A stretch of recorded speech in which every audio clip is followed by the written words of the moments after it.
I greet you all in the loving name of Jesus.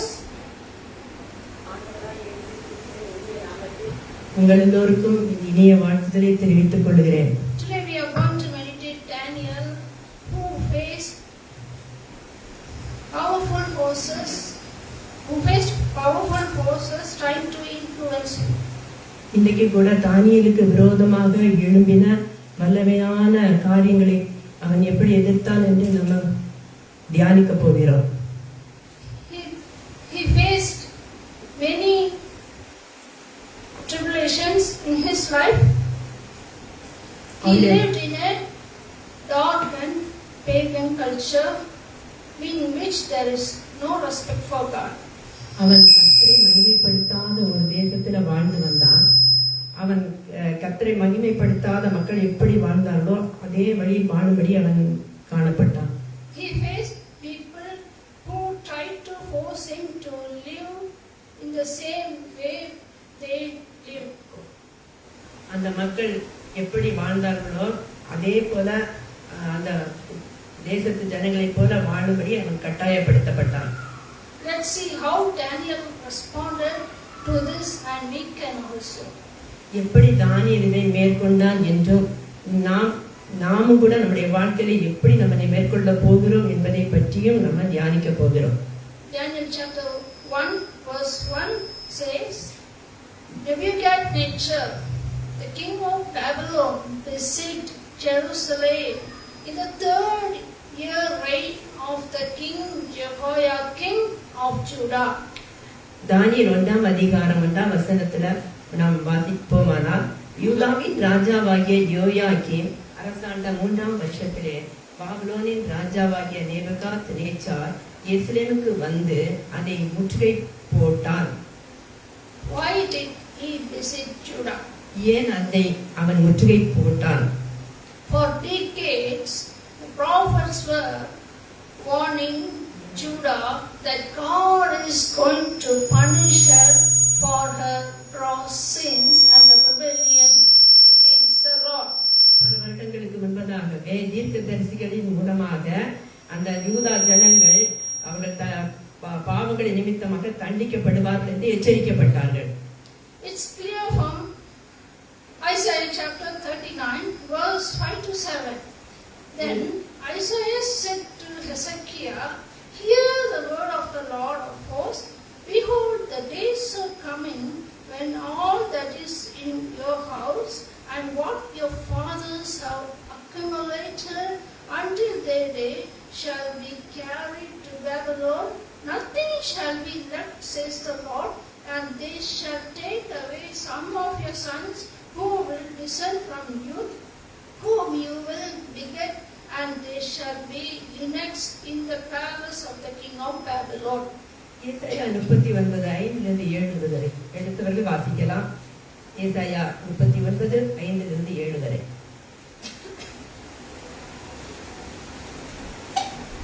அப்பொழுது ஏசாயா எசேக்கியாவை நோக்கி, சேனைகளுடைய கர்த்தரின் வார்த்தையை கேளும். இதோ நாட்கள் வரும், அப்பொழுது உன் வீட்டில் உள்ளதிலும் உன் பிதாக்கள் இந்நாள் வரைக்கும் சேர்த்ததிலும் ஒன்றும் மீதியாக வைக்கப்படாமல் எல்லாம் பாபிலோனுக்கு கொண்டு போகப்படும்.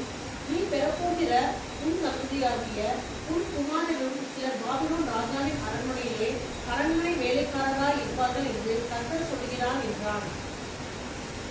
However, Judah did not listen. அப்படி என்று யூதர்கள் அதற்கு செவி சாய்க்கவில்லை. Prophets were ignored. தீர்க்கதரிசிகளும் புறக்கணிக்கப்பட்டார்கள். So God punished the Jews. எனவே தேவன் யூதர்களை தண்டித்தார். The goal was to bring the people to turn them back to God.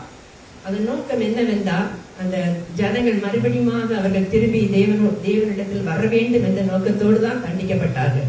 So God, who is infinitely holy, used the evil Babylon kingdom to punish Judah. ஆண்டவர் பரிசுத்தமான தேவன். எனவே சீர்கெட்ட Babylon மூலமாக யூதர்களை தண்டிக்க நினைத்தார். During the conquest of Judah, Nebuchadnezzar wanted to bring some of the young men who were from royal family and the nobility.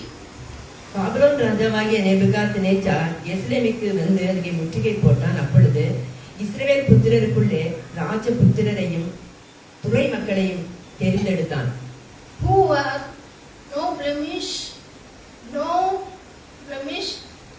and handsome, gifted in all wisdom, quick to understand, and ability to stand before the king's palace. அவர்கள் யாதொரு மாசும் இல்லாதவர்களும் அழகானவர்களும் சகலவித ஞானத்திலும் தேறினவர்களும் அறிவில் சிறந்தவர்களும் கல்வியில் நிபுணர்களும் ராஜாவின் அரண்மனையில் சேவிக்க திறமை உள்ளவர்களுமாக இருந்தார்கள். Who were physically and mentally the cream of the crop. அவர்கள் சரீர பிரகாரமாகவும் அறிவுபூர்வமாகவும் மிகவும் சிறந்து காணப்பட்டார்கள். Nebuchadnezzar's hope was that they should be loyal to Babylon and faithfully serve the king. அவர்கள் ராஜாவை மிகவும் அதிகமாக சேவிப்பார்கள், அவன் விரும்புகிறபடி அவனை சேவிப்பார்கள் என்று சொல்லி மிகவும் அவன் நம்பியிருந்தான். Nebuchadnezzar's aim was to influence Daniel and his friends. ராஜா தானியேலையும் அவருடைய சிநேகிதரையும் கூட மிக உயர்ந்த ஸ்தானத்தில் இருக்க வேண்டும், செல்வாக்கு மிகுந்தவர்களாக வைக்க வேண்டும் என்று விரும்பினான். As per the instruction of the king, Ashpenaz, the chief official of the eunuchs, they were to teach them the language and the literature of the Chaldeans. அவர்களுக்கு கல்தேயரின் எழுத்தையும் பாஷையையும் கற்றுக் கொடுக்க அவன் தன் பிரதானிகளின் தலைவனாகிய அஸ்பேனாசுக்கு கட்டளையிட்டிருந்தான். The king appointed a portion of his delicacies and wine to Daniel and his friends. ராஜா தான் உண்ணும் உணவிலும் அவன் குடிக்கும் பானத்திலும் அந்த அவர்கள் தானியேலுக்கும் அவன் நண்பர்களுக்கும் தினந்தோறும் கொடுக்கும்படியாக கட்டளையிட்டிருந்தான். They were to be trained for 3 years so that at the end time they might stand before the king. 3 வருடம் அதை அவர்கள் சாப்பிடவும் அவரை உட்கொள்ளவும் அதன் மூலமாக அந்த 3 வருடம் கடந்த பின்பு அவர்கள் ராஜாவுக்கு முன்பாக நிற்க வேண்டும் என்று கட்டளையிட்டிருந்தான். The chief of the eunuchs changed their names. பிரதானிகளின் தலைவன் அந்த தானியேலுக்கும் நண்பர்களுக்கும் அவருடைய பெயரை மாற்றிவிட்டான். For Daniel, Belshazzar. தானியேலுக்கு பெல்தஷாத்சார் என்றும், Hananiah, Shadrach, அனனியாவுக்கு சாத்ராக் என்றும், Mishael, Meshach, மிஷாவேலுக்கு மேஷாக் என்றும், Azariah, Abednego. அசரியாவுக்கு ஆபேத்நேகோ என்று மறுபெயர் இட்டிருந்தான். It is clear that Nebuchadnezzar wanted to wipe away their past religious belief and convert them to worship the Babylon gods. இதனுடைய உண்மையான நோக்கம் என்னவென்றால் அவர்கள் இந்த உண்மையான தேவனை விட்டுவிட்டு பாபிலோனின் தேவனை சேவிக்க வேண்டும் என்ற நோக்கத்தோடு தான் அவன் இந்த திட்டத்தை செய்திருந்தான். When Daniel faced these temptations, he draws a line in his mind and resolves himself not to cross it. அவன் இந்த சூழ்நிலையை மேற்கொள்ளும் போது அவனுடைய சிந்தையில நான் எந்த ஒரு சூழ்நிலையிலும் அவனுடைய திட்டத்தின்படி நான் செய்ய மாட்டேன் என்று சொல்லி உடன்பட மாட்டேன் என்று அவன் தீர்மானித்திருந்தான். When he was commanded to eat the food, he refused it. அவனுடைய ஆகாரத்தை எல்லாம் அவன் ராஜா சொன்ன ஆகாரத்தை எல்லாம் அவங்களுக்கு கொடுத்த போது அவன் சாப்பிடுவதற்கு மறுத்து விட்டான். Why did he refuse it? ஏன் அந்த ஆகாரத்தை எல்லாம் மறுக்க வேண்டும்? He did not refuse learning the language and literature of Babylon. அவன் கல்தேயருடைய பாஷை அவர்களுக்கு கற்றுக் கொடுக்கும் போது கூட அவன் மறுக்கவில்லை. He did not refuse the name change. அவனுடைய பெயர்களை மாற்றி விட்ட போது கூட அவன் மறுக்கவில்லை. But why did he refuse to eat the king's delicacies?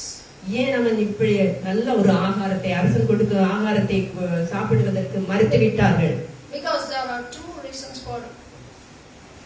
நாம் பார்ப்போமானால் அங்கே 2 பிரமாண காரியங்கள் காணப்பட்டது. In the Old Testament times, in Leviticus chapter 11, there is a list of foods which are unlawful or choose to eat it. வேதத்துல நம்ம பழைய ஏற்பாட்டில் நம்ம பார்க்கும்போது லேவியராகமம் 11வது அதிகாரத்துல அங்க ஒரு லிஸ்ட் கொடுக்கப்பட்டிருக்கிறது. யூதர்கள் எந்தெந்த ஆகாரத்தை எல்லாம் சாப்பிடக்கூடாது என்பதாக அங்கே கூறப்பட்டிருக்கிறது. Also in Proverbs chapter 23:31 to 35, wine was forbidden. இங்கே நம்ம நீதிமொழிகள்ல நம்ம பார்க்கும்போது நீதிமொழிகள் 21:30 கடைசி வரை நம்ம பார்க்கும்போது அங்கே திராட்சரசம் குடிக்க கூடாது என்பதை அங்கே குறிப்பிட்டிருக்கிறது பார்க்கிறோம். Also we see in Proverbs 23 chapter 1 to 3, we blindly and senselessly eating food a king sets before us. அங்கே நீதிபதிகள் 21ஆம் அதிகாரம் 1ஆம் வசனத்திலிருந்து 3ஆம் வசனத்து வரை நம்ம பார்க்கும்போது, நீ ஒரு அதிபதியோட போஜனம் பண்ண உட்கார்ந்தால் உனக்கு முன்பாக இருக்கிறதை நன்றாய் கவனித்து பார். நீ போஜன பிரியனா இருந்தால் உன் தொண்டையிலே கத்தியவை, அவனுடைய ருசியுள்ள பதார்த்தங்களை இச்சியாதே என்று சொல்லி நம்ம அங்க பார்க்கிறோம். Second, that the food had been offered to idols unless vegetables escape such consecration. ஏனென்றால் இந்த ராஜாவுக்கு கொடுக்கப்பட்ட இந்த ஆகாரம் விக்கிரகங்களுக்கு படைக்கப்பட்ட ஒரு ஆகாரம், அது அசுத்தமானது. எனவேதான் அவர்கள் அதை புசிப்பதற்கு மறுத்தார்கள். ஆனால் வெஜிடபிள் அவர்கள் புசிக்கும் போது அது பரிசுத்தமாக காணப்படும். But it is not the decision of Daniel or opinion of him. இது தானியேலுடைய தனிப்பட்ட தீர்மானம் அல்ல. But it is not based on the Jewish tradition. இது ஒரு யூதர்களுடைய பாரம்பரியான காரியமும் அல்ல. But it is only based on the word of God. இது முழுக்கவும் ஆண்டவருடைய வசனத்தின் அடிப்படையில அவன் கீழ்ப்படிதான் என்று சொல்லி பார்க்கிறோம். Because he depended only on the word of God. He want to resolve not to sin. அவன் தேவனுடைய வசனத்தின்படி நடப்பதற்கு அவன் தன்னை ஒப்பு கொடுத்திருந்தான். அதனால பாவம் செய்யக்கூடாது என்பதை அவன் உள்ளத்துல அவன் தீர்மானித்திருந்தான். He accepted the word of God, obeyed it and followed it without any excuses. அவன் சாக்கு போக்கு எதுவும் சொல்லாமல் தேவனுடைய கட்டளைகளுக்கு அவனுடைய வசனத்துக்கு கீழ்ப்படிந்திருந்தான். Now, if you were in the Daniel's place, what would you have done? இந்த நாளிலும் நீங்களும் இப்படிப்பட்ட ஒரு சூழ்நிலையில இருப்பீர்களானால் நீங்க என்ன செஞ்சிருப்பீங்க? Oh, it's king's delicacies. How can I reject it or refuse it? I got a good chance to eat it. It's a king's rule. I should obey it. இது ராஜாவால் கொடுக்கப்பட்ட ஒரு பிரதானமான ஆகாரம். இது எனக்கு கிடைத்ததே ஒரு மேலான சான்ஸ். இதை நான் எப்படி நான் விட்டு கொடுக்க முடியும்? இது ராஜாவின் கட்டளை, நான் இதற்கு கீழ்ப்படியாமல் எப்படி இருக்க முடியும் என்று சொல்லி நாம் தீர்மானிப்போம். But you will not think about the word of God or the will of God. Blindly accept it. Right? Am I right? நாம் என்ன செய்வோம்? நம்ம பிளைண்டா என்ன செய்வோம்? இது நல்லதுதான் என்று சொல்லி நம்ம அதை ஏற்றுக்கொள்ளுவோம். இது சரிதானே? Even in this troubled times, Daniel stood on the truth and did not give way for sin. தானியேல் அவருடைய இக்கட்டான சூழ்நிலையிலும் கூட அவன் பாவத்துக்கு இடம் கொடுக்காமல் சத்தியத்திற்காக நின்றான். He did not defile himself to sin. அவன் பாவத்துக்கு இடம் கொடுக்கவில்லை. Today, are we standing for truth or sin? இன்னைக்கு நாம் சத்தியத்திற்காக நிற்கிறோமா, அல்லாவிட்டால் பாவத்துக்காக நம்ம இருக்கிறோமா? Do not lose the ruby for the soil. மண்ணுக்காக நாம் மாணிக்கத்தை விட்டுவிடவே கூடாது. Am I right? How many of you accept this proverb? Are you standing on the truth?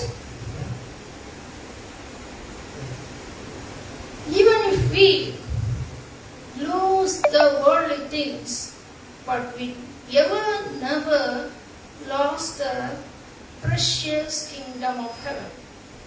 மண்ணான இந்த உலகத்தின் காரியங்களை நம்ம இழந்தாலும் கூட மாணிக்கமான பரலோகத்தை நம்ம ஒருபோதும் இழந்து விடவே கூடாது. Amen. Amen. As Lot's wife, due to her worldly desires, she turned back. What happened? She became a pillar of salt. இங்கே லோத்தின் மனைவியை நம்ம பார்ப்போமானால் அவள் உலகத்தின் இச்சைகளிலே திரும்பி பார்த்த காரணத்தினால அங்கே அவர் உப்பு தூண் ஆனாள் என்று சொல்லி நம்ம பார்க்கிறோம். Adam and Eve lost the beautiful and peaceful Eden garden because of their lust. ஆதாமும் ஏவாளும் கூட அழகான ஏதேன் தோட்டத்தை அவருடைய இச்சை நிமித்தமாக இழந்து போகிற ஒரு அனுபவத்தை நம்ம பார்க்கிறோம். Even we can see Judas Iscariot lost his life and the heavenly life and the eternal life for 30 coins of silver. யூதாஸ் காரியத்தை நம்ம பார்ப்போமானால் அவனுக்கு பணத்தின் மேல் ஆசைப்பட்டு 30 வெள்ளி காசுக்காக ஆண்டவரை காட்டிக் கொடுத்து தன்னுடைய நித்திய ஜீவனை இழந்தான் என்று சொல்லி நம்ம பார்க்கிறோம். Even today, Satan causes many to fall in his trap. இன்றைக்கும் கூட சாத்தான் அநேகரை அப்படிப்பட்ட பாவத்தில் அமிழ்த்தும்படிக்கு சுத்தி திரிகிறதை நம்ம பார்க்கிறோம். Even he is seen as the one targets and deceives God's people to move or sin, to do sin. இன்னைக்கு கூட தேவ பிள்ளைகளை அதிகமாக என்ன செய்யலாம், பாவத்துல விழும்படி அவர்களை என்ன வஞ்சித்து கொண்டே சுற்றி சுற்றி திரிகிறதை நம்ம பார்க்கிறோம். If we want to be saved from falling sin, we must have the sword of spirit. அவனுடைய வலையிலே நாம் விழுந்து விடாமல் இருக்க வேண்டுமானால் தேவனுடைய பட்டயமாகிய வேத வசனத்தை நம்ம எப்பொழுதும் தரித்துக் கொண்டவர்களாக காணப்பட வேண்டும். தேவனுடைய வார்த்தை நமக்குள்ள இருக்கும்போது சாத்தான் நம்மளை தொட முடியாது. We read in chapter Hebrew 12:1, the second part, let us lay aside the enemies and let us please read in Tamil Hebrew 12:1. இந்த பாவமான எல்லாவற்றையும் உதறி தள்ளிவிட்டு விசுவாசத்தை துவக்குகிறவரும் முடிக்கிறவரும் ஆகிய கர்த்தரை நோக்கி நாம் இயேசுவை நோக்கி ஓட வேண்டும். When we turn from sin, God will rescue us from the Satan's trap. நம்ம தேவவசனத்துக்கு கீழ்ப்படியும் போது சாத்தானின் வலையிலிருந்து கர்த்தர் நம்மை மீட்டு பாதுகாப்பார். We have two choices in this world. இந்த உலகத்துல நமக்கு ரெண்டு விதமான சாய்ஸஸ் கொடுக்கப்பட்டிருக்கிறது. One holy life and the other is sinful life. ஒன்று பரிசுத்தமான வாழ்வு, இன்னொன்று பாவமான வாழ்வு. Daniel chose to live a holy life and rejected the sinful life. தானியேல் பரிசுத்தமான வாழ்வு வாழ தீர்மானம் எடுத்தான், எனவே பாவ வாழ்க்கையை உதறி தள்ளிவிட்டான். Similarly, we are given two things in our life. அதே போல நம்முடைய வாழ்க்கையிலும் இரண்டு காரியங்கள் கொடுக்கப்பட்டிருக்கிறது. Two choices. ரெண்டு choices. What we choose, only we can walk in that way. எதை நாம் தேர்ந்தெடுக்கிறோமோ அந்த வழியில தான் நாம் நடக்க முடியும். So if we choose to walk in the sinful life, we'll walk in the sinful life. But if we choose to walk in a holy life, we can live in a holy life. நாம நல்ல பரிசுத்தமான வாழ்க்கையை நம்ம தேர்ந்தெடுப்போமானால் நாம பரிசுத்தமான வாழ்க்கையை நம்ம வாழ முடியும். Joseph fled away from the lust, that is the Potiphar's wives from lust. யோசேப்பை நம்ம பார்ப்போமானால் அங்கே அவன் பார்வோன் மனைவியுடைய அந்த இச்சையான ஒரு காரியங்களுக்கு அவன் விலகி ஓடினான் என்று சொல்லி நம்ம பார்க்கிறோம். He stood for the truth. அவன் உண்மைக்கு சத்தியத்திற்காக அவன் நின்றான் என்று சொல்லி நம்ம பார்க்கிறோம். Daniel also stood for truth and resolved not to do sin. அவன் தேவனுடைய சித்தத்துக்கு செவி கொடுத்ததுனால அவன் பாவத்தை செய்யாதபடி அவன் தன்னை பாதுகாத்துக் கொண்டான். Like Daniel, are we standing for truth and so not to sin or decides not to sin? அதே போல தானியேலும் அவன் பாவத்துக்கு எதிர்த்து நின்றான், பாவம் செய்யாதபடி தன்னை காத்துக் கொண்டான் என்று சொல்லி பார்க்கிறோம். If we turn from sin and stand for truth, no man, no troubles, no fears, nothing can separate us from the love of God, as said in Romans chapter 8:39. நாமும் கூட கர்த்தருடைய வார்த்தைக்கு அவர் சித்தம் செய்ய கீழ்ப்படிந்து காணப்படுவோமானால் அவர் நமக்கு சகாயம் செய்து எதிரியை மேற்கொள்வதற்கு நமக்கு பலனை தருவார். In these last days we should be very careful to live a holy life. இந்த கடைசி நாட்களில நம்ம ஒரு பரிசுத்தமான வாழ்க்கை வாழ்வதற்கு நம்ம மிகவும் கவனமாக இருக்க வேண்டும்.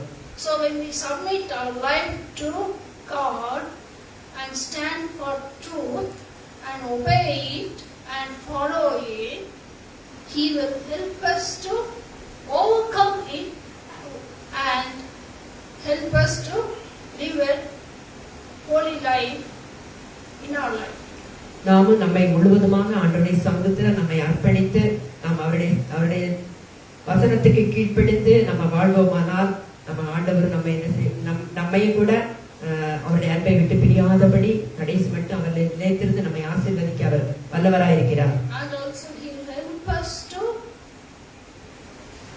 overcome the trap of the Satan, and He will protect us from all sins.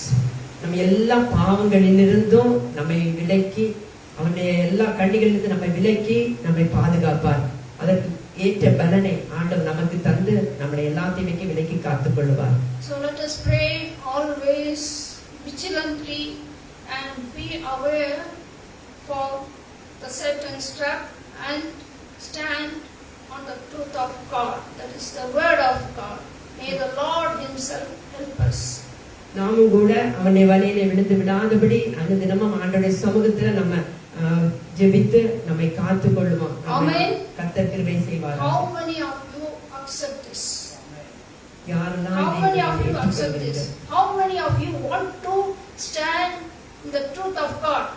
How many of you want to obey and follow it? Follow it. That is the thing you have to do. If you do, you will have the crown in the heavenly life. Amen? Amen. Amen? Amen. Let's pray for that. Amen? God bless you.